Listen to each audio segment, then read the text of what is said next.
Il y a des phrases qui construisent une vie et d'autres dont l'absence peut la marquer pour toujours.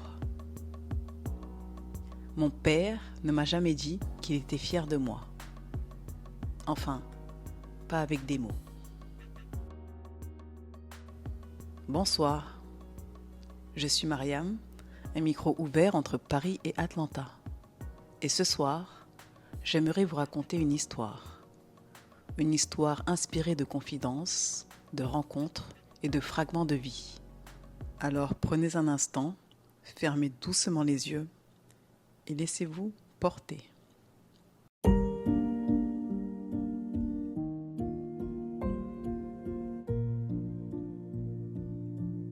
Je ne me souviens pas de la première fois où j'ai cherché l'approbation de mon père.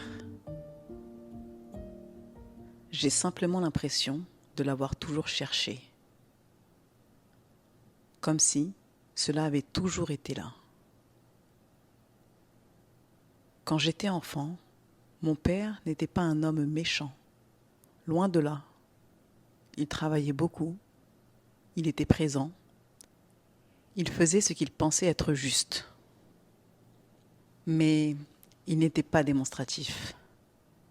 Chez nous, on ne parlait pas beaucoup des émotions. On avançait. On faisait ce qu'il fallait faire. Et c'était déjà bien. Je me souviens de mes bulletins scolaires. Je rentrais à la maison avec des bonnes notes, très bonnes parfois. Je posais mon bulletin sur la table et j'attendais. Sans le savoir, j'attendais toujours la même chose. Une réaction, un sourire, une phrase. Quelque chose qui me ferait comprendre qu'il était fier. Mon père regardait le bulletin, hochait parfois la tête, puis disait « C'est bien » ou parfois « Continue » et c'était tout. À l'époque, je ne savais pas expliquer pourquoi cela me décevait. Après tout, il ne me critiquait pas, il n'était pas injuste, mais quelque part en moi, j'espérais davantage.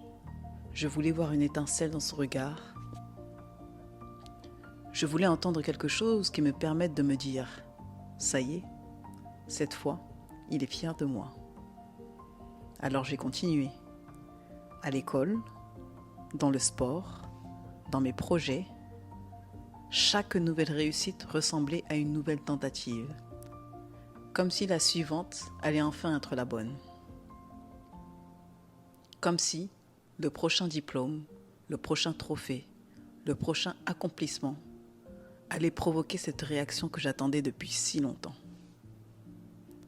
Pendant des années, je ne me suis même pas rendu compte que j'étais en train de courir après quelque chose. Parce que lorsqu'on grandit avec un manque silencieux, on finit souvent par le considérer comme normal. Puis les années ont passé, je suis devenue adulte et sans m'en rendre compte, j'ai gardé cette habitude. Je travaillais plus que nécessaire, je voulais réussir, toujours un peu plus, toujours un peu mieux. Comme si quelque chose en moi continuait d'espérer. Comme si le petit garçon n'avait jamais quitté la pièce. Un jour, quelqu'un m'a posé la question.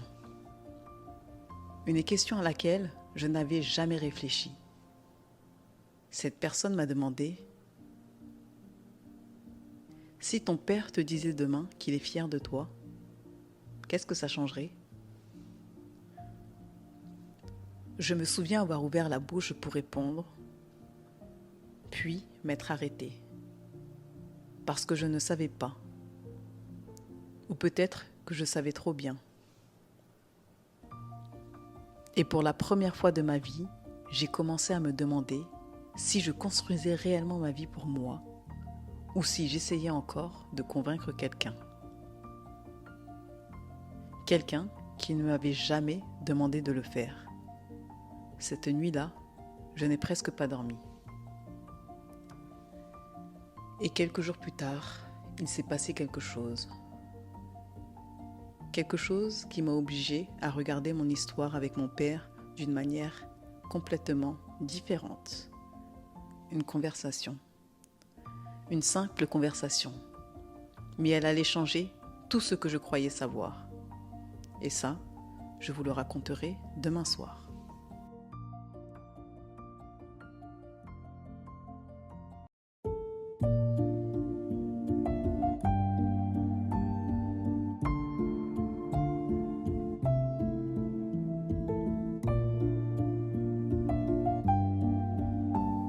Avant de nous quitter, j'aimerais beaucoup savoir ce que cette histoire a réveillé en vous. Est-ce qu'elle vous a rappelé un souvenir, une personne, ou peut-être une partie de vous-même que vous aviez oubliée? Dites-le moi en commentaire. Et si vous pensez que cet épisode pourrait parler à quelqu'un autour de vous, n'hésitez pas à le partager. Parce qu'on se sent parfois très seul avec certaines émotions, alors qu'en réalité, nous sommes nombreux à les porter. La question du soir est: y a-t-il une phrase que vous auriez aimé entendre plus souvent dans votre enfance? Je suis curieuse de lire vos réponses. Je vous retrouve demain pour la suite de cette histoire. Cet épisode est disponible sur YouTube et Spotify. Merci d'avoir écouté cette voix jusqu'au bout. Peut-être que cette histoire vous a touché, peut-être qu'elle vous a rappelé quelqu'un, ou peut-être qu'elle vous a doucement ramené à vous.